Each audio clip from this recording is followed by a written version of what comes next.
Teleaula Natal. Olá, meu nome é Aline Amorim, eu sou professora da Rede Municipal de Ensino e junto com a equipe de ciências a gente planejou essa aula para vocês, chamada Sustentabilidade. Eu tenho 1,53 m, estou usando uma camisa preta, calça jeans e uma sandália alta cor de caramelo e meu sinal em libras é esse aqui. Então, só para a gente se situar nas aulas que ocorreram até agora, né? Na aula passada, que foi comigo também, a gente viu algumas situações de impactos ambientais. Então, nessa aula, nós iremos relembrar alguns desses conceitos, né? Sobre as relações entre os seres vivos e o ambiente. Nós iremos também contextualizar historicamente as discussões referentes ao desenvolvimento sustentável. Nós iremos conhecer um dos indicadores ambientais, que é a pegada ecológica, e calcular a marca que nós estamos deixando no planeta. E, por último, nós iremos conhecer um pouquinho sobre um dos documentos das várias conferências sobre meio ambiente que existem, né, que já existiram, que é compreender os objetivos do desenvolvimento sustentável. Então, nesse slide número 3, nós temos a imagem, uma figura, né, do planeta Terra, bem triste, de olhinho fechado, como se ele tivesse todo machucado, né? Tem um band-aidzinho ali representado, que ele está bem danificado. E nessa imagem a gente vê extração de combustíveis fósseis, vemos a emissão de gases na atmosfera, vemos também alguns pontos na parte continental faltando vegetação. Toda essa situação a gente viu na aula passada, acredito que vocês lembram, né? E só para a gente relembrar mesmo quais foram os principais pontos sobre os impactos ambientais que a gente viu na aula passada, que foi a degradação do solo, o mau uso dos recursos hídricos, a emissão de partículas na atmosfera e a utilização de combustíveis fósseis. E eu terminei a aula fazendo um questionamento para vocês. Acho que vocês devem lembrar que o último slide da nossa aula foi: e agora? Será que está tudo perdido? Então, na aula passada a gente viu uma situação onde o homem estava fazendo um uso excessivo e insustentável de todos os recursos que existem no nosso planeta. Então, nós começamos a aula de hoje com essa pergunta: e aí, será que está tudo perdido?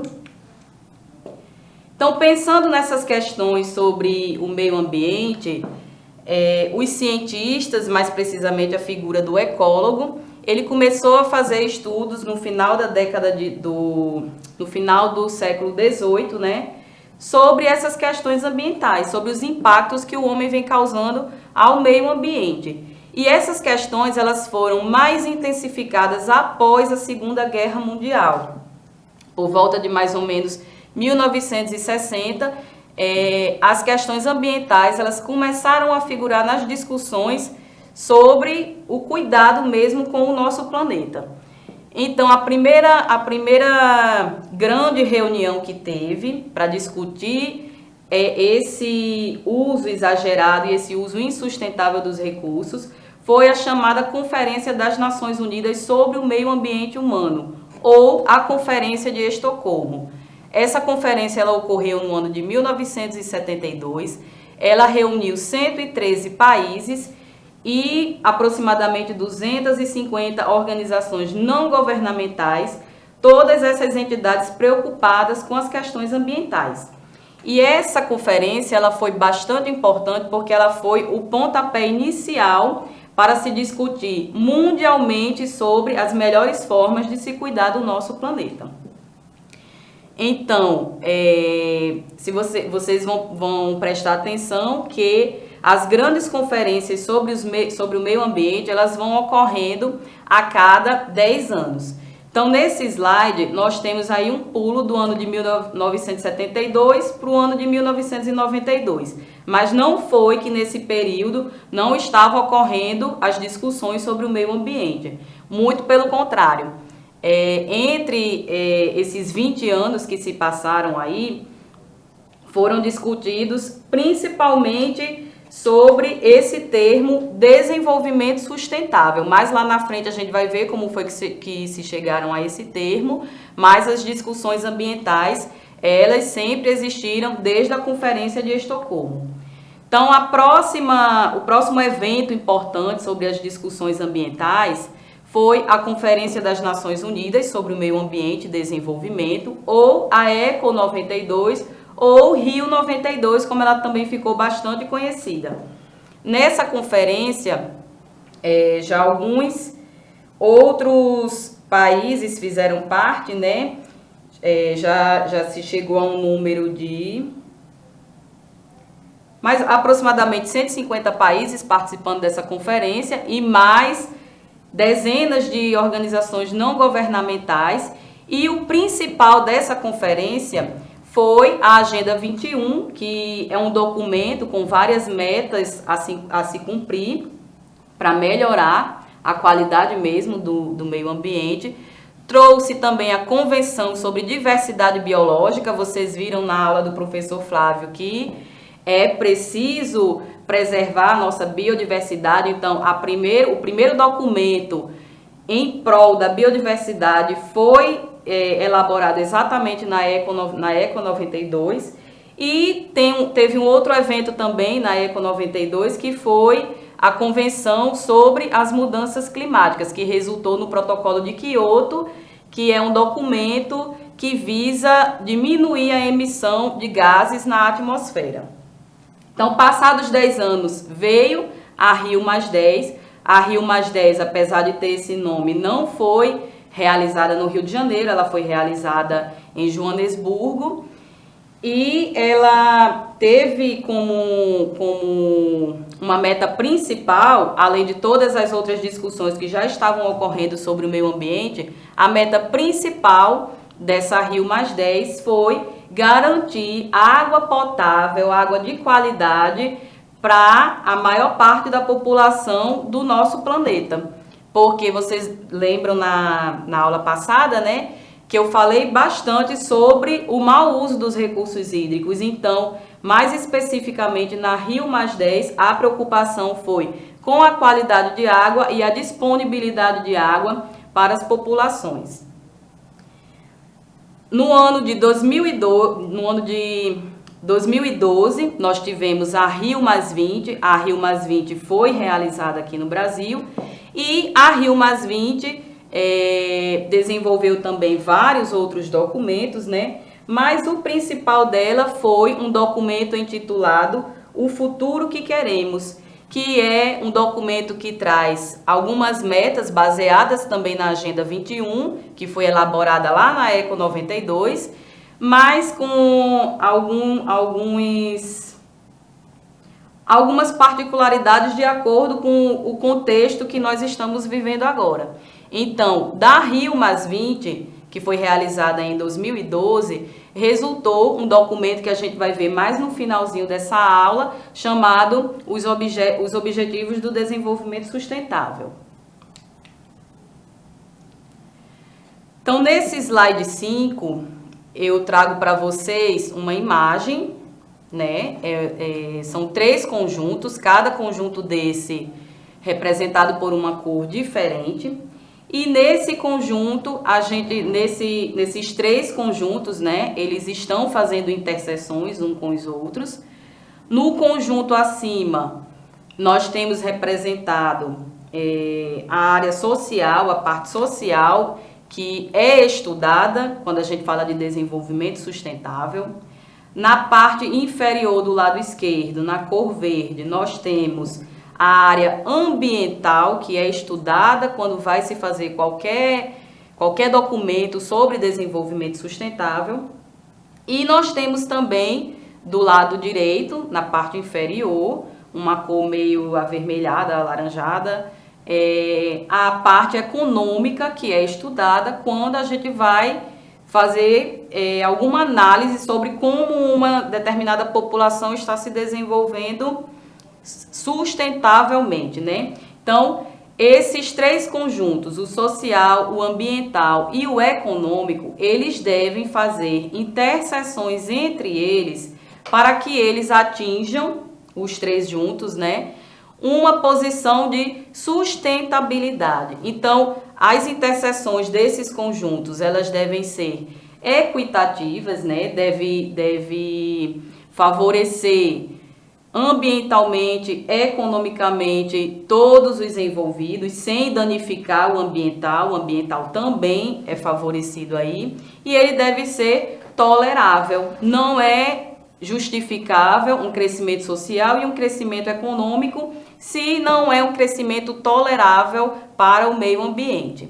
E exatamente da interseção desses três conjuntos foi que, em 1987, chegaram a um conceito sobre o que seria desenvolvimento sustentável. Então, vocês lembram que a Conferência de Estocolmo aconteceu em 72, mas somente em 87, 15 anos depois, foi que se chegou a um conceito sobre desenvolvimento sustentável, que é aquele que é capaz de suprir as necessidades da geração atual sem comprometer a capacidade de atender às necessidades das futuras gerações. Então, para que servem esses indicadores de desenvolvimento sustentável? Vocês viram na imagem anterior, né, que 3 conjuntos são vistos quando vai se fazer um estudo sobre o desenvolvimento sustentável. Então, aquele conjunto serve para quê? Para monitorar, comunicar, auxiliar na tomada de decisões, planejar e orientar. Como assim? A partir do momento que eu faço uma análise, estudando tanto a parte ambiental, social, econômica e política, eu vou ter uma visão geral de como aquele determinado local está se comportando dentro de um panorama sustentável. Então, por exemplo, se eu verifico que na cidade de Natal há muito lixo espalhado nas ruas, então eu estou de uma certa forma fazendo um monitoramento, eu como uma gestora, por exemplo, relacionada ao meio ambiente, vou comunicar aos meus superiores que aquela situação está ocorrendo, vamos fazer uma análise mais precisa do porquê que está acontecendo aquele acúmulo de lixo nas vias públicas de Natal. A partir do que foi levantado, vamos tomar decisões, por exemplo, se o bairro onde tem mais lixo acumulado nas ruas é o bairro do Alecrim, por exemplo, então a coleta deve ocorrer com mais frequência no bairro do Alecrim. E a partir desses estudos, planejar e orientar o que vai ser feito para melhorar aquela situação. A abrangência dos indicadores de desenvolvimento sustentável, ela vai desde mundial, ou seja, fazendo um estudo de como o planeta está em termos de sustentabilidade, passando por países, né, uma abrangência nacional, regional, local, empresarial, setorial, até na sua casa você pode fazer um estudo sobre desenvolvimento sustentável. Então, vai desde uma escala global até uma escala local. E, dependendo do indicador de desenvolvimento sustentável que você for utilizar, você tem resultados bem aproximados da realidade que a gente está tentando verificar, né?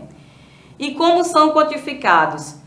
Os indicadores de desenvolvimento sustentável, normalmente eles vão te dar um índice no final, um númerozinho, e aquele númerozinho numa escala, digamos, uma escala de 1 a 10, ele vai dizer o quanto insustentável ou sustentável aquele grupo está sendo, né? E ele normalmente leva em consideração índices de 4 dimensões principais, que é exatamente a dimensão ambiental, a dimensão social, econômica e política. Então, como esses indicadores, eles aparecem na mídia? Então, acabei de falar para vocês que quem faz a pesquisa sobre esses indicadores de desenvolvimento sustentável vai chegar a um índice e a partir desse índice ele vai dizer se aquele local que ele está estudando é sustentável ou não. Então, como os indicadores vão aparecer na mídia?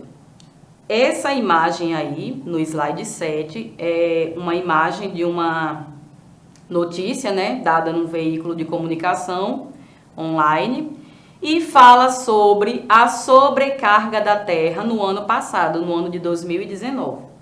Planeta atinge esgotamento de recursos naturais mais cedo em toda a série histórica. Então, no ano passado, a sobrecarga da Terra aconteceu no final de julho de 2019. Esse ano, né, nessa imagem do slide 8, nós temos outra matéria, né, sobre o dia da sobrecarga neste ano, em 2020, que ocorreu agora no finalzinho de agosto, dia 22 de agosto, e a matéria traz qual foi o impacto da Covid-19 nessa sobrecarga da Terra. Então, ano passado, a sobrecarga da Terra ocorreu em julho, não foi? No finalzinho de julho, e de 95 para cá, que é quando os pesquisadores vêm fazendo uso da pegada ecológica, que é um indicador de desenvolvimento sustentável, para calcular a sobrecarga da Terra. Sempre a sobrecarga da Terra vem se adiantando nos meses. Então, ano passado ocorreu em julho, era de se esperar, de acordo com os estudos que já vêm sendo feitos, que essa sobrecarga desse ano fosse um pouquinho mais cedo, em junho, por exemplo, mas não aconteceu isso esse ano, exatamente por causa da Covid-19. E por que a Covid-19 impactou esse dia da sobrecarga da Terra, que foi atrasado pela primeira vez desde que é calculado, que começou a ser calculado na década de 90, esse dia da sobrecarga atrasou. E atrasou, gente, a gente acha que uma ação da gente não vai impactar na qualidade do planeta, né, na qualidade ambiental do planeta. Mas com a Covid-19, o que foi que aconteceu? Vários veículos pararam de circular. Ônibus parou de circular, então viagens aéreas deixaram de ocorrer. E isso teve um impacto no dia da sobrecarga da Terra. Exatamente porque em alguns meses a emissão de gases foi diminuída. Então, só para vocês verem como o homem ele causa impactos ao meio ambiente. Por causa desses meses decorrentes da pandemia, que a emissão de gases foi diminuída, teve um impacto positivo no dia da sobrecarga da Terra. O dia da sobrecarga desse ano foi atrasado em quase um mês, né? Se vocês prestarem atenção. Então, esse tipo de resultado da sobrecarga da Terra, a gente consegue chegar a ele por meio do uso de indicadores de sustentabilidade. E o indicador que eu trago para vocês hoje é chamado pegada ecológica. E tal como tem aí na imagem 9, a imagem traz um pé numa grama, uma pegada numa grama verde, e tem os dizeres do lado esquerdo. Que marcas você quer deixar no planeta? Então, a pegada ecológica, ela vai exatamente calcular, pode ser um cálculo desde o global até a minha pessoa, até o individual, para saber que marcas um determinado país está deixando no planeta ou eu mesma estou deixando no planeta. Então, a pegada ecológica, ela traz 6 componentes principais. Então, lembram que eu falei do índice? Então, nesse cálculo aqui desse indicador de sustentabilidade, nós vamos utilizar dados de 6 componentes principais. E a partir da relação entre esses 6 componentes que a gente vai chegar a um valor que vai ser exatamente a pegada ecológica daquilo que se estiver estudando. Então, a pegada ecológica, ela mede o impacto do uso de água e solo para a produção de consumo e a capacidade de assimilar os resíduos. Na imagem que eu trago no slide 10, nós temos exatamente os 6 componentes da pegada ecológica, que é o carbono, representado por umas árvores, um pinheiro, e acima dessas árvores nós temos alguns gases, a representação de algumas nuvens, né? Como tem uma caveirinha, nuvens de gases poluentes. Na figurinha, a segunda figurinha da esquerda para a direita, nós temos a área de cultivo, que é uma plantação, como se fosse uma plantação de cenoura, e o sol em cima dessa plantação. Nós temos a área de pastagem, que é a terceira imagem, ela é representada por uma vaca no pasto mesmo, né? A quarta imagem é uma floresta, então aparecem vegetações de vários tamanhos, de várias qualidades. O quinto componente, que é a da quinta imagem, é da área construída, ela é equivalente à área que o homem já mexeu e que construiu algum tipo de infraestrutura. E na última imagem, nós temos um peixinho nadando, representando o estoque pesqueiro que existe no planeta ou na área que está sendo estudada. Então, só para a gente entender melhor, né, o que vai calcular cada componente da pegada ecológica. Então, o carbono, ele vai calcular a extensão capaz de sequestrar emissões de CO2, do dióxido de carbono, ou seja, a área que é necessária para reciclar, vamos dizer assim, esse gás que está na atmosfera. A área de cultivo, ela vai representar a extensão para a produção de alimento, ração e borracha que é produzida pelas árvores, né? A área de pastagem, ela representa a extensão para a criação de gado e de couro e lã. O componente floresta, ele representa a extensão para fornecimento de madeira, celulose e lenha. A área construída é a extensão de área coberta por infraestrutura humana, e o estoque pesqueiro é a estimativa de produção primária para sustentar o pescado. Então, só para vocês terem uma ideia, quando a gente vai fazer o cálculo da pegada ecológica, a gente pega aqueles 6 componentes, então vai avaliar a situação de cada um daqueles e vai chegar a um valor só, que é um índice. Então, eu trouxe para vocês esse mapa, né? Na imagem do slide 12, nós temos um mapa mundi com diferentes representações de cores, e essas cores elas vão identificar quais são os países que têm as maiores pegadas ecológicas e os que têm as menores pegadas ecológicas. Então, a gente percebe nesse mapa que essa coloração mais escura, meio marrom, roxa, não sei, depende de como tiver a imagem na TV de vocês, mas essa coloração mais escura, ela vai representar exatamente os países que têm a maior pegada ecológica, enquanto que os países com a coloração mais clara vai representar os países com as menores pegadas ecológicas. Então, se vocês prestarem atenção nesse mapa, vocês vão perceber que os países mais escuros, os que têm a maior pegada ecológica, são exatamente aqueles países que mais fazem uso dos recursos naturais. Não só porque está representado nessa imagem, mas porque nós vemos no noticiário sempre que são países que estão fazendo um uso exagerado dos recursos naturais, né? Então, nós temos aí os Emirados Árabes, que tem a pegada ecológica de 10,7 hectares globais, o índice é representado em hectares globais.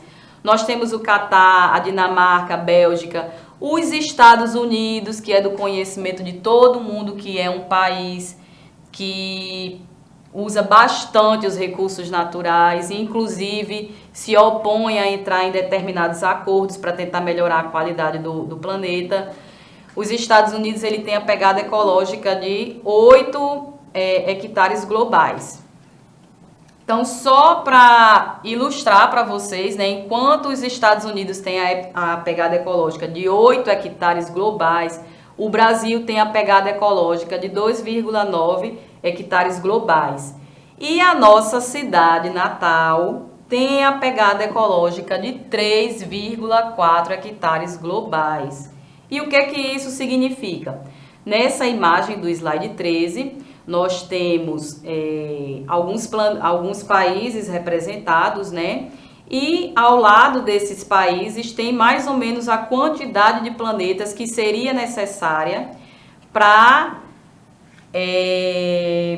garantir a sobrevivência desses países aí. Então, os Estados Unidos, por exemplo, ele necessitaria sozinho de 5 planetas Terra para suprir as necessidades do planeta em um ano. Então, é um país que está com a pegada ecológica bastante elevada, consome bastante e deveria rever aí as suas políticas de sustentabilidade, né? Então, tem outros países listados também. Dentre eles, nós temos o Brasil. O Brasil tem a pegada ecológica de 2,9, né? Como eu já falei para vocês. E essa pegada ecológica representa que ele necessitaria de 1,8 planeta para suprir as necessidades do nosso povo brasileiro, né? Então, a média mundial da pegada ecológica dos países é de 1,7, ou seja, tanto o Brasil como a nossa cidade de Natal está acima dessa média mundial. Então, a gente deve rever algumas atitudes nossas para melhorar isso aí. Então, eu tenho como saber qual é a minha pegada ecológica? Tenho sim. Apesar de eu ter mostrado exemplos de países e da nossa cidade, eu tenho como individualmente calcular a minha pegada ecológica. Então, eu vou pedir para vocês acessarem esse site que está aí no finalzinho desse slide e calcular a pegada ecológica de vocês. E quando essa aula for para o YouTube, né, tiver disponibilizado o vídeo, eu quero que vocês comentem a pegada ecológica de vocês, que eu vou conversar sobre isso, tá certo? Então, quando a gente tem um resultado da pegada ecológica, por exemplo, a gente vai usar esse resultado para quê? Tá, descobri que a minha pegada ecológica é de 1,5. O Brasil tem a pegada ecológica de 2,9 gigahectares. Para que serve esse tipo de resultado? O que é possível fazer com os resultados dos indicadores de desenvolvimento sustentável? É possível, por exemplo, elaborar um documento como esse, os Objetivos do Desenvolvimento Sustentável. Esse documento, ele começou a elaboração dele na Eco+20, né, na Rio+20, quer dizer, que ocorreu no ano de 2012, e em 2015, depois de vários estudos, se chegou a este documento. Esse documento, ele é chamado Transformando o Nosso Mundo, a Agenda 2030 para o Desenvolvimento Sustentável, e ele é baseado em 5 eixos de atuação: paz, pessoas, planeta, prosperidade e parcerias. Ao todo, são 17 objetivos.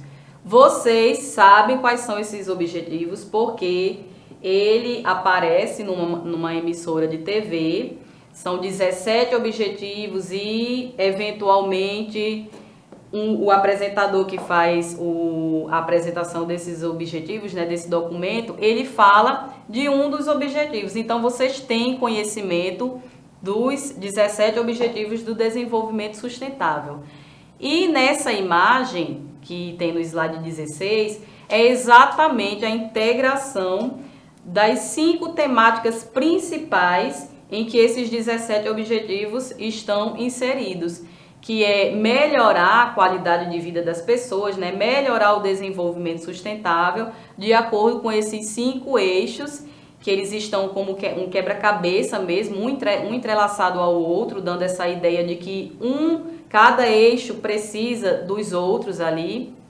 Então, os 5 pilares desse documento são pessoas, a prosperidade, a paz, a parceria e o planeta. Então, todas essas pecinhas, elas estão ligadas para chegar a esse eixo do planeta, que é ter uma atitude sensível com os recursos que são disponibilizados e que a gente pode usar melhor esses recursos e atender a necessidade de todas as pessoas que existem no planeta Terra. Então, quando um documento desse é construído, qual é o próximo passo? Então, esse documento ele foi construído para garantir uma vida melhor para as pessoas do globo.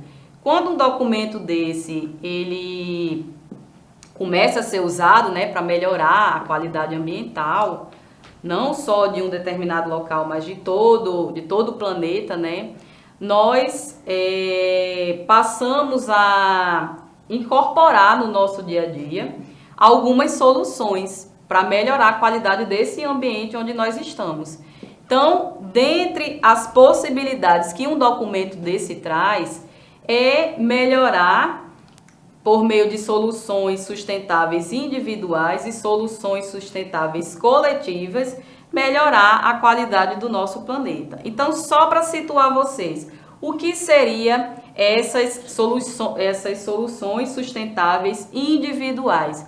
São coisas que dentro da minha casa eu faço para melhorar a qualidade do ambiente ou para melhorar até a disponibilidade daquele recurso. Por exemplo, eu fazendo uma coleta seletiva dentro da minha casa, eu vou procurar destinar adequadamente aquele lixo para ele ser reciclado e ser utilizado novamente. Quando eu não lavo a calçada com a mangueira, é uma atitude individual, mas eu estou permitindo com que outras pessoas também tenham acesso à água. Eu não vou estar desperdiçando água com uma atividade dessa que eu poderia fazer de outra maneira, né? Então, essa é uma solução individual. E será que esse individual não termina afetando as soluções sustentáveis coletivas? Influencia sim. Imagine que você na sua casa, você na sua escola, todo mundo começa a adotar essas soluções para melhorar a qualidade do meio ambiente. A gente vai chegar primeiro a uma realidade de que o nosso bairro está melhor, depois a nossa cidade está melhor, o nosso estado e por aí vai, até a gente conseguir ajudar efetivamente o nosso planeta. Então, eu trouxe para vocês os links das imagens que foram utilizados na aula e tem um link de um vídeo também que eu gostaria que vocês assistissem. Esse vídeo ele fala sobre algumas soluções, principalmente coletivas, né, que a gente pode adotar para ter um ambiente mais sustentável. Acessem esses links também porque eles complementam o que foi tratado nessa aula. E eu agradeço a atenção de todos e agradeço a minha equipe que preparou essa aula junto comigo. Até mais, gente!